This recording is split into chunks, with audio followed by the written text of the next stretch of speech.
Lo escuchamos en Tele 13 Radio.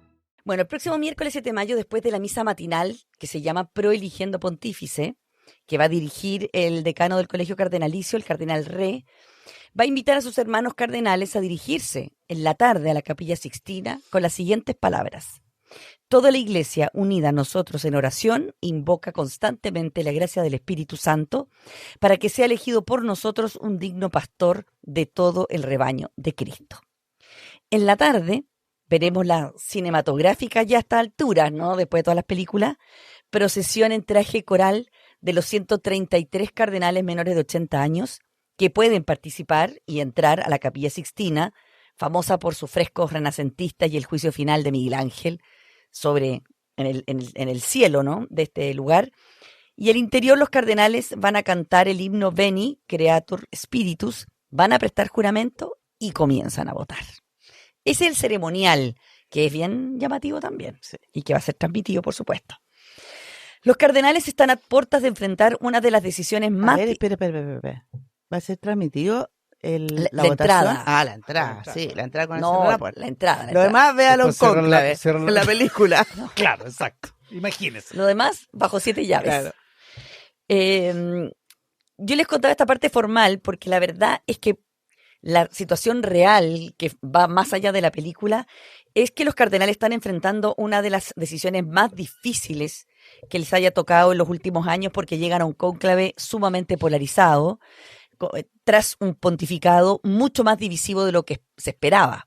Yo aquí no les voy a contar de candidatos porque hay como 300 de los 133, como todos tienen alguna posibilidad. Pero la verdad es que no voy a hablar de porque esto, porque otro, sino que voy a contar un poco qué es lo que se teje ¿Cuál es la tensión? Para buscar a este personaje que tiene que dirigir a la Iglesia.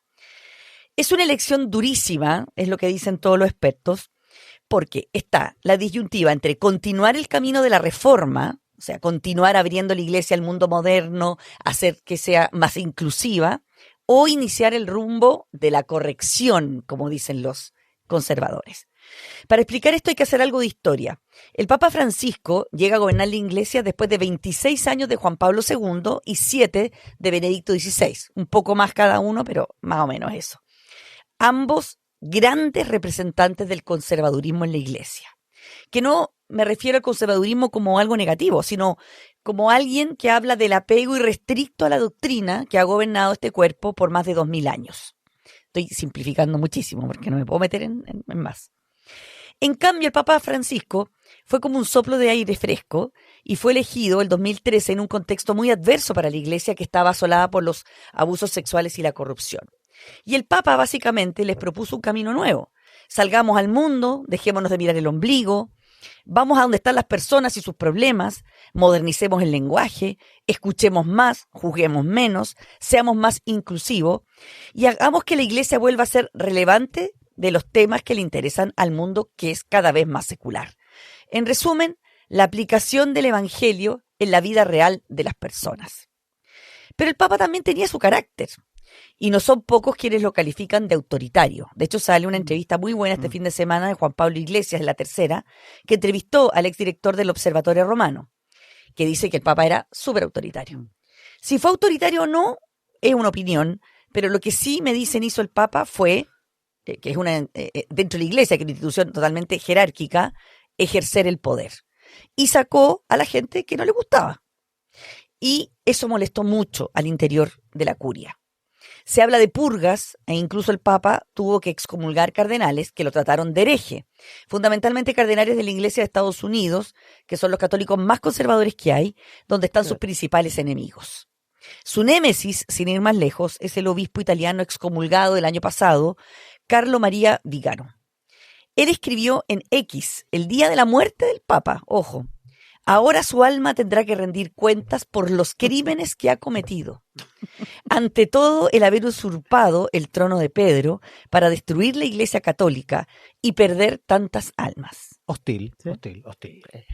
No es una frase suave y representa el miedo que en el fondo tenían los conservadores con Francisco. Porque los conservadores votaron por Francisco, no es que no hayan votado por él. Y lo vieron como un aliado en un comienzo, pero luego temieron que destruyera la Iglesia, que llegara a tal punto a cambiar la doctrina de la Iglesia, que para la Iglesia es la verdad, no es como una ley, un reglamento. Digamos la interpretación de la doctrina, porque eso es lo que hacen al final, ¿o no? No, O se cree que Francisco la cambió. no alcanzó a cambiar, Ya. pero pensaron que lo iba a Ya, cambiar, perfecto. que lo iba a hacer, Ya. que iba a cambiar la doctrina de la Iglesia, que para ellos es la verdad y que por tanto si no es la verdad está siendo hereje y por eso le llamaban hereje. Por ejemplo, que los católicos divorciados comulguen es ir contra la doctrina, porque los católicos que están divorciados están excomulgados, no pueden Divorciado y vuelto a casar, digamos. y se han vuelto a casar. Claro, porque Entonces, solo divorciado. Va lo mismo que haya cura, o sea, que haya sacerdotes gays o que las mujeres puedan ser ordenadas sacerdotes, que fueron ideas que el Papa tuvo, no las llevó a cabo, pero sí son elementos que van contra la doctrina. Francisco finalmente no cambia la doctrina, pero sí abrió los debates de temas tabús como estos y dejó a la Iglesia al borde de un cambio súper grande. Entonces, el próximo Papa tiene dos opciones: da un paso hacia adelante o cambia de rumbo. ¿Ya? Ese es como el meollo que está discutiendo la Iglesia en este minuto en el Vaticano. Entonces, lo que se anticipa, es un choque entre cardenales leales a Francisco y los conservadores. El tamaño del choque es lo que está por verse. Capaz que sea un choque que lo lleven muy silenciosamente y educadamente y no pase nada. Oye, Pero- Mónica, ¿y tú no crees que también les molestó mucho esta opción que hace Francisco como por los pobres, por los más marginados, el no vivir donde vivían los aposentos típicos papales, sino que vivir en Santa Marta? Todo eso le molestó Todo eso le muchísimo. tiene que haber molestado. Y- El antiboato del Papa. Todo lo que tenía que ver con el dinero le molestó Claro. muchísimo. Y también una cosa que no entro acá porque es muy largo de explicar y no alcanzo, que es la iglesia secular, sinodal, que significa que el Papa hizo que laicos, o sea, todo bautizado, no ya cardenales, obispos, sacerdotes, podían tener cargos en la iglesia. De hecho, hay laicos que tienen cargos importantes en la jerarquía vaticana que antes estaba reservada solo para los cardenales. O para los obispos. Una monja, digamos. Por ejemplo, Claro. hay monjas ahora que dirigen estructuras del Vaticano. O sea, hizo que todos participaran más y quitó cargos, que hablando de cargos y de lo que importan los cargos, ¿ya? Voy a volver a Viganó. Importa en el Partido Socialista, imagínate en Sí, el bueno, Vaticano. En el Vaticano. Entonces, volvamos a Viganó, que en el mismo tuit de la muerte del Papa dice: este no papa o antipapa ya no podrá dañar al cuerpo místico. Sin embargo, quedan sus herederos, los subversivos a quienes él creó inválidamente cardenales y que se están organizando para asegurar una continuación de la revolución sinodal, a esto me refería Claro. yo, y la desestructuración del papado. Uf. Ahora estoy hablando de este extremo que de este cardenal, de este obispo, en realidad nunca llegó a ser cardenal, que además dice: son los cardenales conservadores sobre los que recae la mayor responsabilidad del resultado de este cónclave. ¿Ya? Dejemos ahí la tensión. Voy a ir ahora a las campañas. Obviamente está prohibido hacer campaña para ser papa, ¿no? Pero si hubiese un espacio para ello, serían las congregaciones, que son esas reuniones de cardenales que se realizan una vez que la sede está vacante y que son, en el fondo, el cuerpo que gobierna la iglesia hasta que se elige el próximo papa. Ya llevan 7, ¿ya? Hoy es la 8 o la 7 por ahí. Y en ellas los cardenales reflexionan sobre los problemas, los desafíos de la iglesia y el liderazgo que se necesita. Por ejemplo, en la de ayer participaron 183 cardenales y hubo alrededor de 20 intervenciones, que es cuando los cardenales hablan y opinan.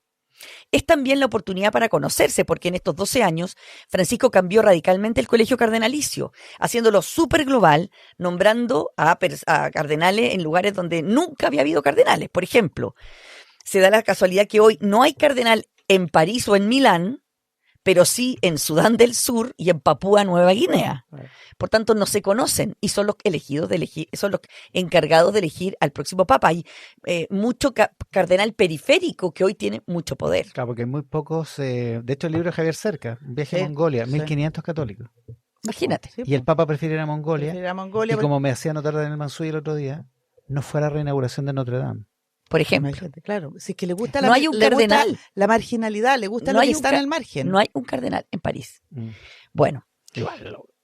Francés, Ya. además. esta diversidad geográfica implica una amplia gama de prioridades y opiniones totalmente divergentes. Pues imagínate lo que va a opinar un cardenal de Papúa Nueva Guinea con uno europeo.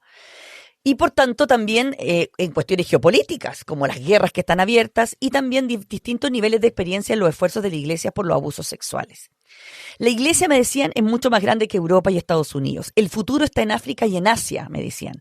El tema de los católicos LGBTQ es muy importante, por ejemplo, para Estados Unidos, pero cero importante para África, donde la homosexualidad todavía es visto como algo muy negativo y tú no te puedes arriesgar a elegir a un papa muy progre que termine quitando feligreses, en definitiva, porque África es muy potente.